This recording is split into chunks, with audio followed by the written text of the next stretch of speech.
Hello students, Standard 6th.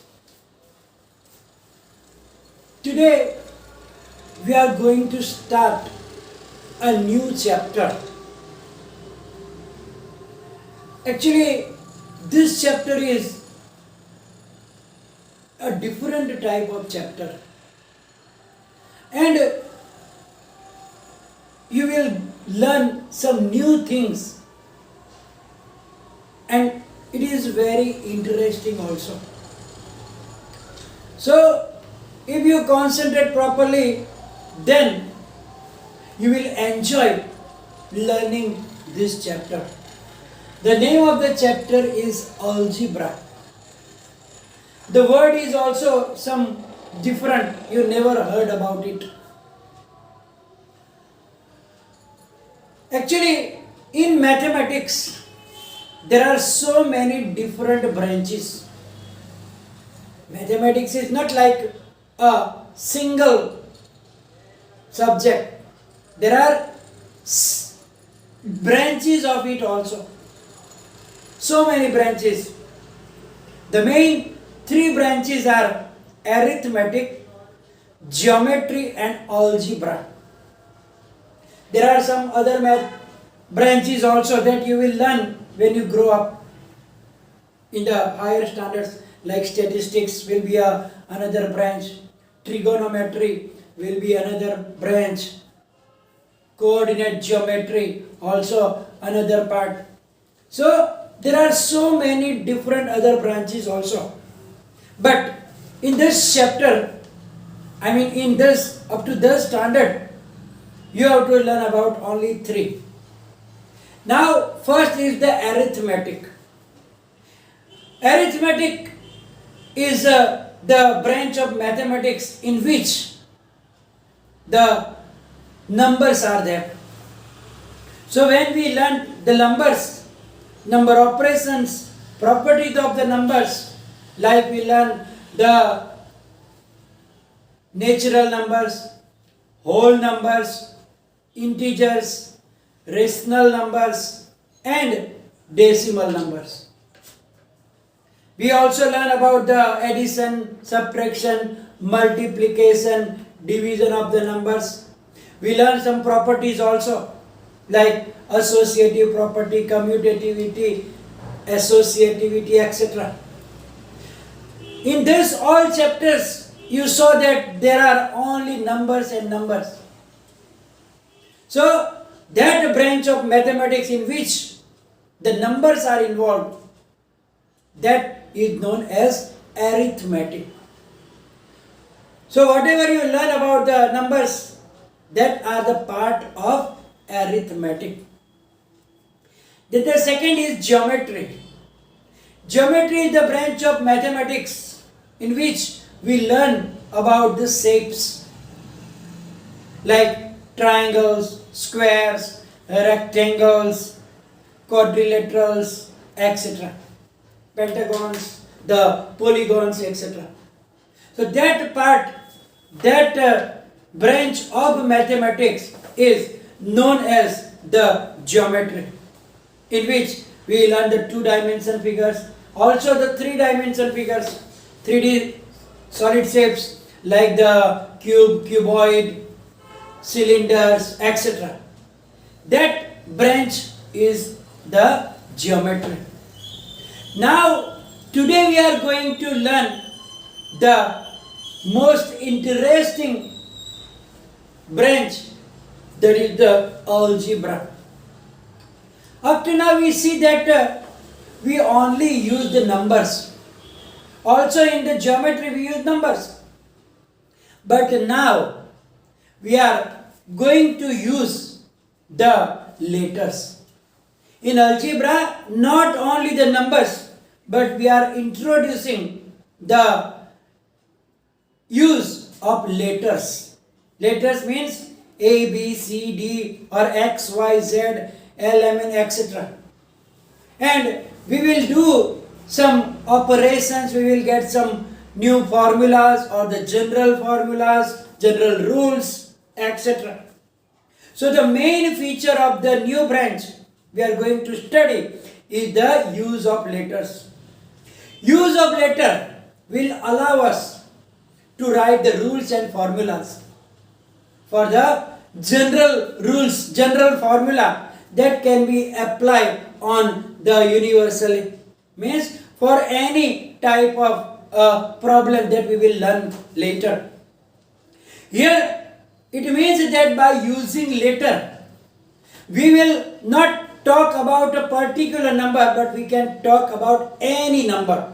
That number can be so big or so small, doesn't matter.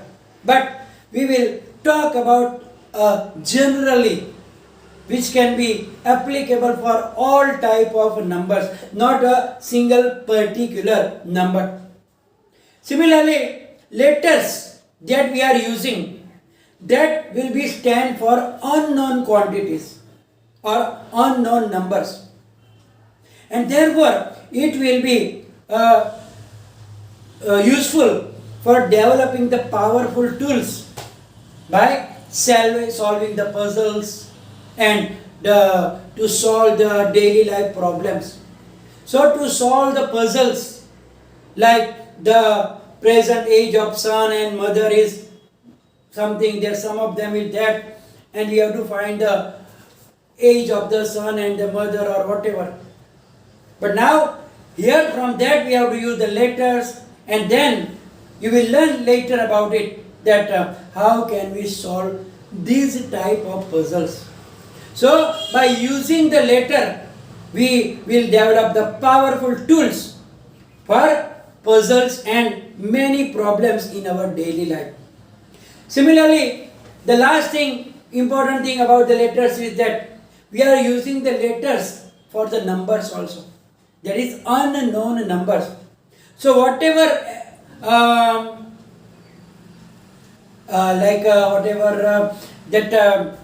operations means addition, subtraction, multiplication, division, etc. that we apply to the numbers, we can apply with these letters also.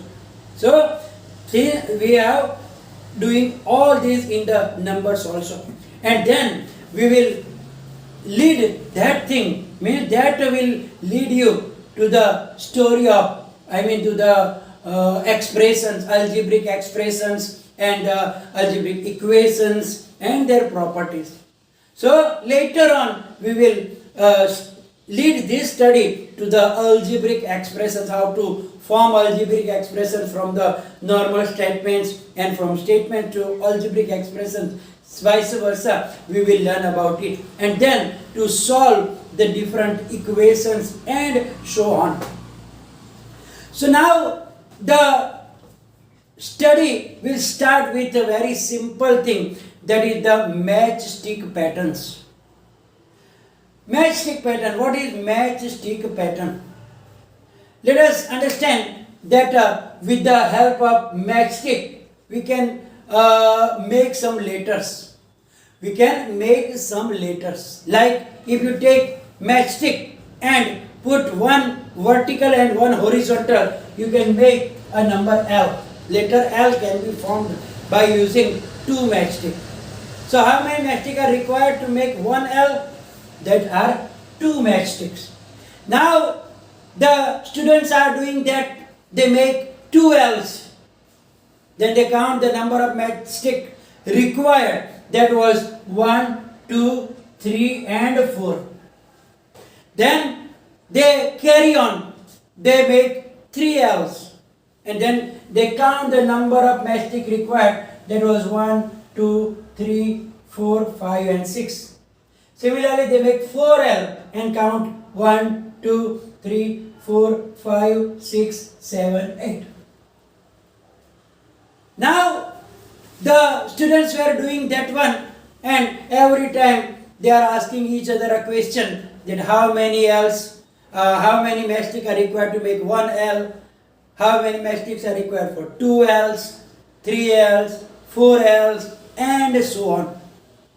Then for that answers, they make the table. Using the answers of that different L's they made, and they make a table like this. In table, number of L's formed, and against it, number of matchsticks required. So here you can see that for 1 L, 2 matchsticks are required. For 2 L's, 4 matchsticks are required. To make 3 L's, 6 matchsticks required. For 4L, the 8 matchsticks are required. For 5, 10. For 6, 12 matchsticks are required. To make 7 L's, you required 14 matchsticks, and so on. Now, the question arises that if we want to make 25 L's, can you get directly the answer of it? It is little difficult first in the beginning. If you think that it is difficult, that we have to make 25 L's, then we can understand how many matchsticks will be required.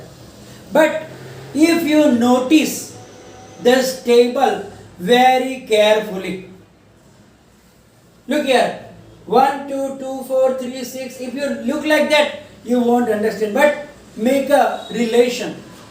You can see that here, 1 2s are 2, 2 2s are 4, 3 2s are 6, 4 2s are 8, 5 2s are 10, 6 2s are 12, 7 2s are 14. So now you can make a rule from it. By observation, now you will be able to make a rule. I hope you will have the idea in your mind.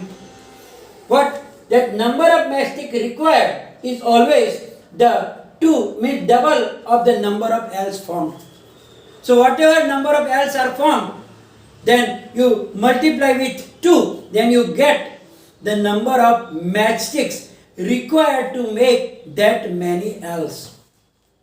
So now if you extend that much, then you will get the formula here. Here, from the table we realize that the number of matchsticks required is twice the number of L's formed. So we get the formula here. Number of matchsticks required is equal to 2 times number of L's formed. So here the general rule is now obtained. So now when you get a general rule, then your work is very, very easy and simple. So now if you use n, if you use the letter n, now we are introducing that letters. As I told you in the beginning, that in the algebra we are using the letters in place of the numbers, or as a number, unknown quantity. So here, if we take letter n for number of L's, then what will we write? Number of matchsticks required is equal to 2 multiplied by n, or 2n. So now we will have a general formula that number of matchsticks required is equal to twice n. So it is a general rule to get number of matchsticks required to form any number of L's. Means you can get the number of matchsticks required to form 50 L's, or number of matchsticks required for 100 L's or 200 L's. You don't need to make the table now. Do you need? No, you won't need that table now, because you have the general rule obtained already. So that is the the idea of the variable is there now. So here it is the idea of variable.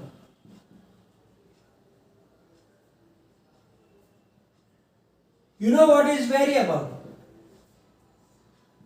Variable means that can vary. Vary means that can take different values. Here the n is a variable, because the the value of n is not fixed. It depends on the number of L's formed. It means that its values can be different. If you make 1 L n is equal to 1. If you have to make 2 L's, the value of n is 2. If you make 3 L's, value of n is 3. So here, the value of the number n is not fixed. It varies. Therefore, the n is known as the variable here. So here, as I told you, here n is the variable. In the above general rule, n does not have fixed value. It can take different values. So, it is called a variable. So here we are starting the idea of taking variable. So variables are used to get. So here n can be, here n can be 1, 2, 3, 4 or any number. So that is the thing that we have to learn. You can use more matchstick patterns also. For example, I will give you a number, the letter, like for F and for C. Now you have to write down general rule for those 2 digits, 2 letters. That how many matchstick are required for 1 F and then 2F, 3F, and then according to that you have to obtain the general rule. That is your homework. Get general rule. That is your homework. F means that one, and C you can use like that. Straight lines, no curved lines. Because we can't make curved lines with the help of a matchstick. So with the matchstick pattern, that you will write down this type of general rule for this. So here we learn about the algebra, and let me tell something interesting about the algebra. Algebra, in this standard, it is the basic, and actually it is very, very interesting. So if you concentrate properly, then it is very, very useful in our future life also. It is like any subject you learn, you should have the basic idea. For example, just like we are learning any language, like suppose you are learning Hindi language or a Gujarati language or English language, then what basic things first you learn? That is the alphabets. In Gujarati ka kha ga ga, Hindi mein also ka kha ga aata hai, or in English you learn A, B, C, D, etc. Then after A, B, C, D or the ka kha ga ga, you start simple words. Like in English, B-O-Y, boy, D-O-G, dog, C-A-T, cat. Gujarati ma bhi kamad, batak, etc. Hindi may be same. Then if you learn words, then you will be able to write down the sentences and the paragraphs and the question answers. In mathematics also, first you learn the numbers 1, 2, 3, 4, 5. Then you write down addition, multiplication, etc. But in all of them, if you don't know the alphabets, will you be able to write down the words? No. Then not even sentence, not even paragraph. If you don't know 1, 2, 3, if you don't know the tables, then how will you do the multiplication? So here also this thing is like the alphabets of the algebra. If you don't remember those things, then in the future, in the higher standard, you have to struggle a lot. Actually, my favorite is the algebra. Among these three branches, algebra is the best, because in that very interesting, like we can solve the puzzles, as I told you in the beginning also. So if you take interest, full concentrate, then it will be really enjoyable. Here we are going to finish the session, followed by PDF, and if any confusion, write down in the comment section. Thank you very much.